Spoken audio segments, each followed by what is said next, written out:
Bonjour et bienvenue sur la chaîne du Petit Pousseur de Bois. Aujourd'hui on va parler tactique et un petit peu vocabulaire. On va essayer d'étudier un peu tous les thèmes tactiques très rapidement et le vocabulaire qu'il y a à faire. Alors qu'est-ce que c'est que la tactique? Pour l'essentiel, ce que vous allez voir, ça va être les coups un petit peu obligés et des thèmes tactiques pour arriver à un résultat. Là, pour l'essentiel, ça sera des gains matériels, mais là, je vous montre tout de suite ici que fait de la tactique, pas forcément pour gagner du gain matériel. Ici, les blancs sont très contents de leur cavalier ici au centre, il est passé sur une case forte, il domine tout l'échiquier, et les blancs aimeraient être certains de le conserver ici. Donc un petit coup tactique, très simple, très simple, on fait juste la prise du cheval, parce que c'est le cheval noir qui est capable de s'échanger contre ce cheval et de faire disparaître cette pièce forte. Donc stratégiquement on aimerait bien garder ce cheval là, et on va juste utiliser la prise avec le fou, pour être certain maintenant que ce cheval reste là quasiment jusqu'à la fin de la partie. Donc ce cheval va dominer tout l'échiquier pendant tout le reste de la partie. Donc ici, le thème le plus simple, c'est le thème de la pièce non protégée, la pièce en l'air. Ici, on voit tout de suite que la dame, elle est protégée par rien du tout, elle est en l'air. Et dans ce cas-là, encore plus simple, elle est attaquée directement, elle est perdue directement. Voilà. Bon, sans avoir une attaque directe, on peut avoir une pièce à l'air ailleurs sur l'échiquier et en profiter par avec d'autres thèmes qu'on verra plus tard.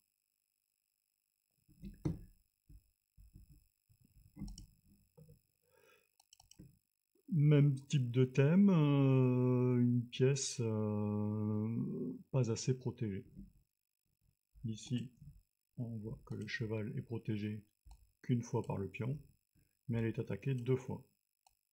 Il va y avoir une perte matérielle. Par exemple, hop, prise avec le cheval, reprise du pion, et reprise du fou. Et à la sortie, le fou même refait notre thème qui est une fourchette, on le verra tout à l'heure. Attaque de pièces en même temps. Thème suivant, la fourchette de pion. Voilà, c'est un classique. On a les deux pièces ici, à égale distance, à une case près, sur des cases de même couleur. Le pion s'avance de deux cases et on voit que le pion attaque deux pièces à la fois. On en perdra une à un coup. C'est-à-dire que si on veut protéger la pièce et qu'on recule le fou, le cheval reste en prise et le cheval est perdu. Fourchette de pion. Je vous remontre.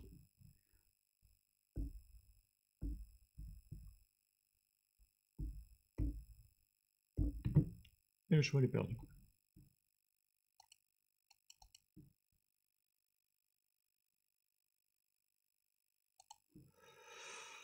Thème suivant. Fourchette de cavalier.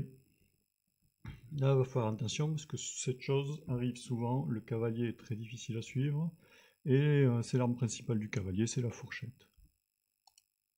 Deux pièces sur des cases de même couleur, à égale distance d'un cavalier. Si un cavalier arrive comme ici, il attaque et le roi. On a dit et le roi. Et la dame. Voilà. Le roi obligé de bouger.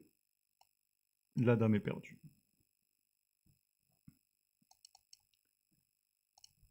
Attaque double. Une attaque double. Ici sur le thème un petit peu comme une fourchette, on va dire.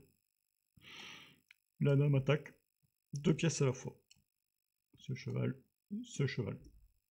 Donc c'est une des armes principales de la dame. Souvent elle est tellement forte qu'elle peut attaquer dans beaucoup de positions différentes. Ici, juste sur les diagonales, mais on aurait pu faire sur des colonnes et des rangées. Elle peut faire des attaques doubles un peu dans tous les sens. Donc, un des chevaux peut partir, le deuxième est perdu.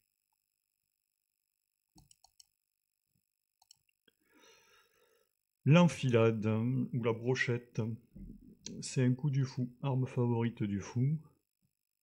Deux pièces qui sont sur la même diagonale. Le fou peut se mettre sur cette diagonale. Si la première pièce s'en va, évitant l'attaque du fou, la deuxième derrière, elle est prise.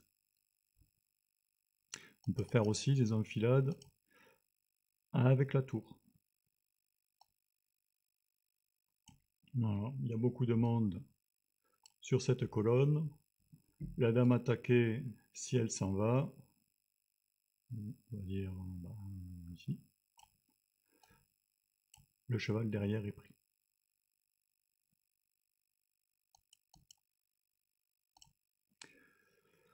La découverte, un grand classique aussi. Un grand classique aussi quand le fou est en fianchetto. Fianchetto, ça veut dire qu'on a mis le fou ici, caché derrière ces trois petits pions. C'est un classique ici, c'est une ouverture rétie, un très très grand classique. Le cheval attaque et prend un pion. Et derrière, on voit qu'on se retrouve avec une enfilade. Donc c'est une attaque à la découverte.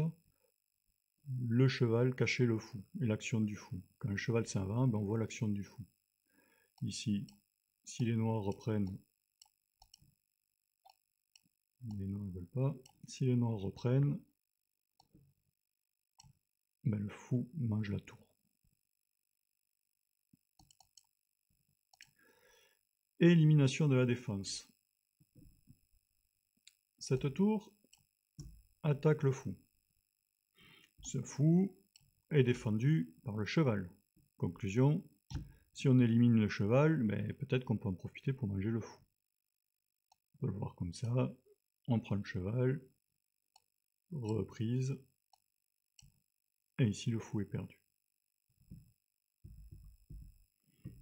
Donc ici, la tour attaque le fou, défendu par le cheval, il suffit d'éliminer le cheval, d'éliminer la défense, et on peut prendre le fou. Thème suivant. La déviation. Ici, le roi défend la tour.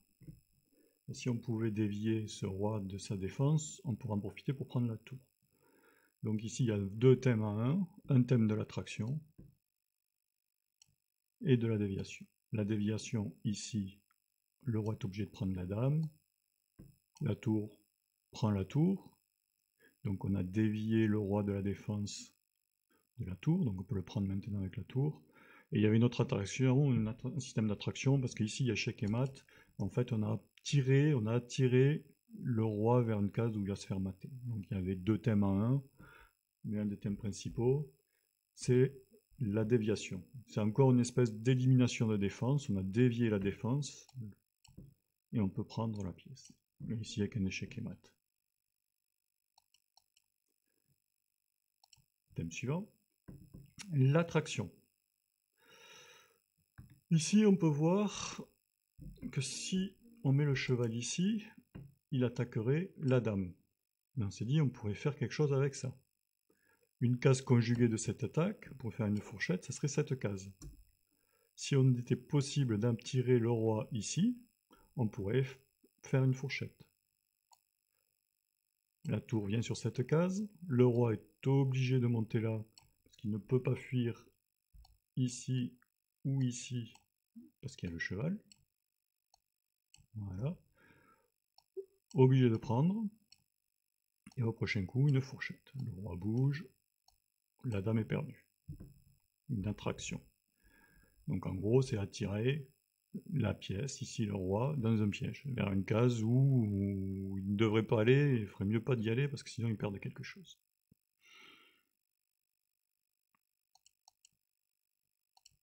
Thème suivant, le clouage. Ici, on va parler de clouage absolu. Le clouage absolu parce que c'est un clouage qui est lié au roi. Le fou. Je ne vais pas me faire ma flèche, je ne sais pas pourquoi. Le fou a une action sur le cheval, mais aussi sur le roi derrière. Le cheval ne peut pas s'enlever parce que le roi est derrière, il y aurait un échec direct sur le roi et c'est impossible.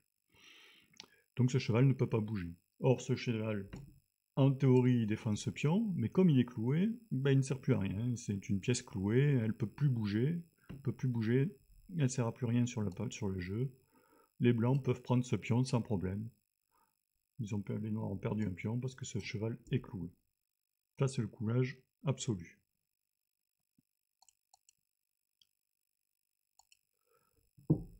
Coulage relatif. Les blancs sont contents, ils se disent, ben, comme tout à l'heure, j'ai cloué le cheval. Si ce cheval bouge, la reine est perdue. Mais c'est un clouage relatif, c'est-à-dire que rien n'interdit au cheval de bouger. C'est au noir de savoir si ça vaut le coup de bouger le cheval ou pas. Et ici, ben, tout bêtement, hein, le cheval peut bouger et prendre la reine, il n'y a pas de souci. Hein. Ils prennent la reine, on peut reprendre ici, on a échangé une reine contre une reine, il n'y avait pas de clouage. Ça, c'est un clouage relatif. Des fois, le clouage relatif marche, des fois, il ne marche pas. Bon, reprenons la position.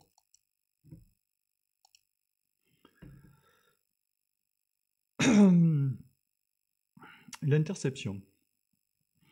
Ici, on peut voir que le fou attaque le pion F7. La dame attaque le pion F7. Et cette dame défend le pion F7. S'il n'y avait pas la dame, il pourrait y avoir échec et main rapidement. Or, la dame gêne. Mais la dame gêne le long de cette rangée. Si on intercepte l'action de la dame par ce cheval, par exemple, là on voit que la dame ne peut plus aller en F7, elle est coincée par le cheval, et bien le prochain coup, il peut y avoir échec et mat. Supposons ça, échec et mat.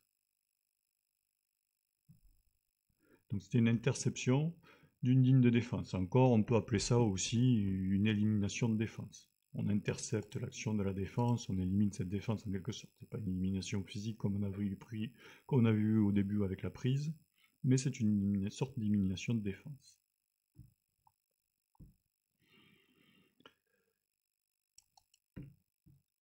En préambule au thème suivant, je vous montre cette petite position. Ici, il y a un mat en 2. Donc on regarde bien la position des pièces. Les blancs sont sur case noire.